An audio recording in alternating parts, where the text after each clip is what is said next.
Depuis quelques minutes, Léa, 12 ans, court sur la terre battue de Roland-Garros. Elle s'entraîne.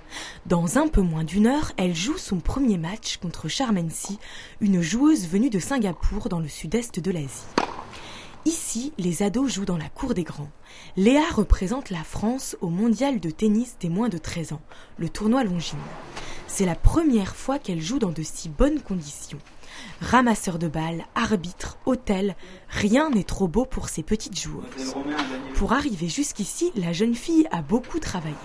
Depuis qu'elle a 3 ans, Léa joue au tennis avec son papa, Florent, qui est aussi son entraîneur. Au départ, je l'ai entraînée quand elle était petite, je l'ai entraînée beaucoup avec des lancers de balles à la main. Et puis quand elle a pu commencer à faire des échanges, à tenir la balle, que ce soit dans le carré de service ou au fond du court, j'ai pu me mettre en face d'elle. Et là, on commençait à plus échanger. Aujourd'hui, elle s'entraîne 2h30 tous les jours, même le week-end. À ce rythme, impossible d'aller à l'école. Ses cours de 5e, elle les suit à la maison avec sa maman. Mis à part quelques contraintes, la vie de Léa ressemble à celle de toutes les ados de son âge.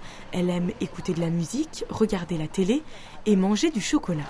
11h, son premier match va bientôt commencer. Léa est prête. Je m'échauffe avant mon match, j'essaie de rester concentrée. Et puis sinon, pendant le match, je fais tout ce qui est en mon pouvoir pour pouvoir gagner. Mais après, ça dépend pas que de moi, il y a aussi l'adversaire. Si elle est plus forte que moi, voilà. Sur le terrain, elle est un peu stressée, mais elle comprend rapidement les faiblesses de son adversaire. Et elle va en profiter. Vu que je me sentais très stressée, je préférais la laisser servir. Vu que j'avais vu déjà, quand je l'avais vue un peu jouer à l'entraînement, qu'elle faisait beaucoup de doubles. Léa gagne son premier match facilement. Et ça n'est pas la seule bonne nouvelle de la journée. La jeune joueuse de tennis française Mathilde Johansson a accepté de la rencontrer pour lui donner quelques conseils. C'est juste de profiter à fond et continuer à travailler en le faisant plaisir. Et surtout, il ne faut pas écouter ceux qui disent que tu n'y arriveras jamais.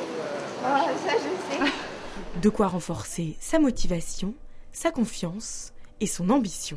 Mon rêve aussi, c'est de pouvoir rentrer dans les 50 meilleures joueuses du monde. Et je fais tout pour, et puis voilà.